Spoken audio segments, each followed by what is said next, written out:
ওটা আমি বলতে পারবো না। তা আমি যদি একটা ভালো কাজ করি তাহলে সেটা জনগণ দেখবে, যদি একটা খারাপ কাজ করি তাহলে সেটাও জনগণ দেখবে, কিন্তু আমার ভালো কাজ আর খারাপ কাজের মাধ্যমে কিন্তু আমার ভালোবাসা আসবে একটা, আর দুর্নীতি আসবে একটা। একটা জিনিস দেখলাম যে এইখানে যারা ভালো মানুষ তারা কিন্তু এখানে ভালোভাবে কাজ করতে পারে না, তাও আমি এখানে টিকে আছি নতুন এসে।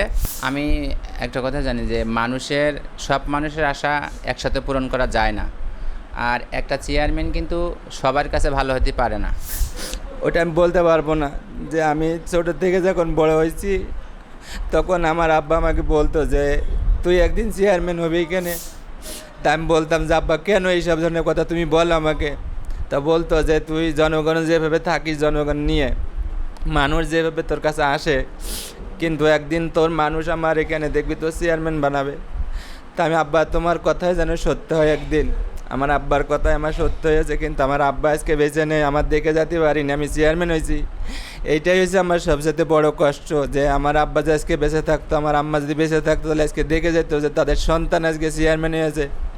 জনগণ আমাকে এত ভালোবাসে, কিন্তু তারা সেই জিনিসটা দেখে যেতে পারিনি। এইটাই আমার সবচেয়ে জীবনে সবচেয়ে বেশি কষ্ট আমার এইটাই, যে আমার বাপ মা আমাকে দেখে যেতে পারলো না। আমার এই সুখের দিনটা, আমার এই ভালো দিনটা, জনগণ আমাকে কত ভালোবাসে এই জিনিসটা দেখে যেতে পারিনি। এইটাই আমার সবচেয়ে বড় কষ্ট।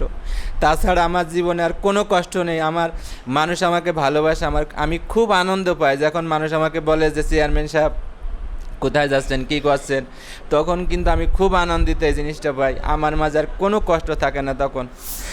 তখন তোমার বাপ আমাকে খুব সহযোগিতা করেছে, তখন তোমার বাপ আমাকে বাড়ির মধ্যে জায়গা দিয়েছে। আমার গ্রামে মানুষ না দেখ, আমার পাড়াবসি না দেখ, কিন্তু আমার বাপ আমাকে ঢাকাতে নিয়ে এসে তার কাছে রেখেছে, বাড়ি আসা যা সুযোগ করে দিয়েছে। আমাকে খুব ভালোবাসতো যে তুই আমার সন্তান, আমি তোকে কোথায় পালাবো, যে যা বলে বলুক, কিন্তু তুই আমার বাড়ি থাকবি, তাই আমি জানি। এইখানে আসতেও সময় লেগেছে। আমি একটা কথা জানি, যদি আমার বাপ যদি বাড়িতে জায়গা না দিত, আমার সেরকম পরিবেশ না করতে পারতো, তাহলে তো হয়তো আজকে গ্রামের মানুষের সাথে আমি আসতে পারতাম না, কোনো সুযোগ সুবিধা হয়তো তাদের সাথে করতে পারতাম না, আর গ্রামের মানুষও হয়তো আমার এই সুযোগটা করে দিত না। তা আমি একটা জিনিসে মনে করব, এই সব কিছু করার জন্য এইসব মানুষের ভালোবাসা, এইসব মানুষের কাজ করা, সব কিছু আমার বাপের অবদান, এগুলো আমি মনে করি। এগুলো আমি চেয়ার কখনো চাইনি, কিন্তু জনগণ চেয়ার আমার দিয়েছে। জনগণ চালি হবে, না হলে আমার এখানে এমন নিয়ত নেই যে আমি আবারও চেয়ারম্যান হব, এটা করবো সেটা না, আমার এরকম কোনো নিয়ম নেই।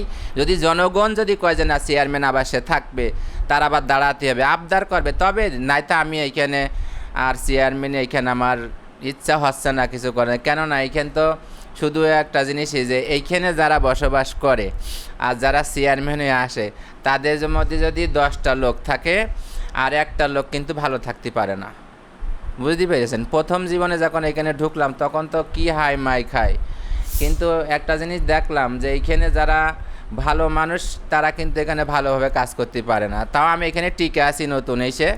তারপর এখন মেম্বার যারা আছে তারা খুব ভালোই আমার কথা শোনে। আমি বলেছি যে জনগণের কাজ করতে হবে, জনগণের যদি কাজ করতে হয় তাহলে আপনারা সেইভাবে কাজ করেন আমার সাথে, তাইলে আপনারা ভালো থাকবেন, আমিও ভালো থাকবো।